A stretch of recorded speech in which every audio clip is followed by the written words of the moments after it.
Talk to us about what's going on in the markets. Not much on the GSE composite side. In fact, trading in the red, but a good performance on the part of the financials. Yeah, you're right. Trading has been minimal these days, though financials were released for the third quarter, but not much activity has been seen. But just today we had quite a lot of volumes in Fan Milk Ghana and EcoBank Ghana. Those were the only stocks that are trading high volumes. Besides that, most of the stocks are quiet on the whole. All right. In the last week, obviously, people were looking at the regulator's intervention regarding the Trust Bank and ETI.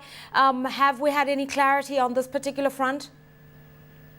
Not yet. They are still debating. Bank of Ghana has intervened, so they are still debating to make sure that everything is sorted out between those who are calling for the agitation, to make sure that all parties involved are satisfied before the transaction can go on.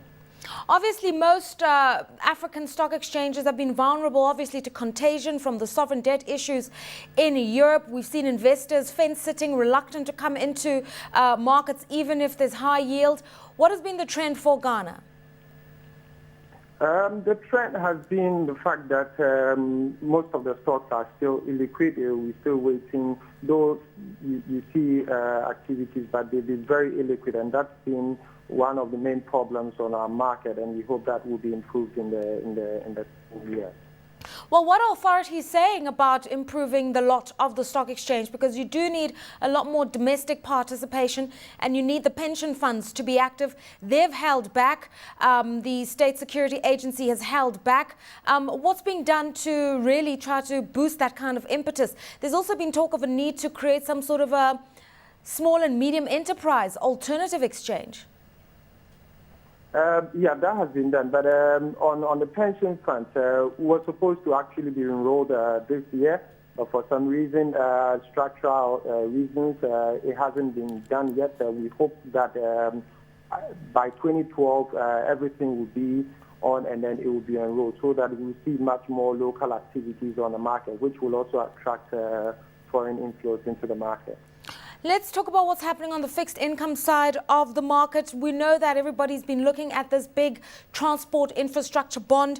The yield's at 14.5%, the coupon somewhere in that region as well.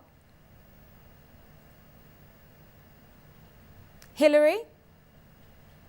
Yeah, hello? Yes, talk to us about the bond that's been launched for transport infrastructure. Yeah, as you rightly said, it's around that region, and we are sure that it will be oversubscribed, as it has recently been done. Anytime government issue bonds, we always have a case of oversubscription, because looking at the currency, we think it's an attractive investment position. Okay, talk to us about the currency, because last week there was a sense that the cedi was under significant pressure. What is the Bank of Ghana doing just to keep things a little bit stable? Yeah, I think after the budget was read, we believe that it has been quite stable. This week we've seen the cedi remain relatively stable to the pound, the dollar, and the euro. We believe the Bank of Ghana is making sure that everything will be placed in check to make sure that everything is okay.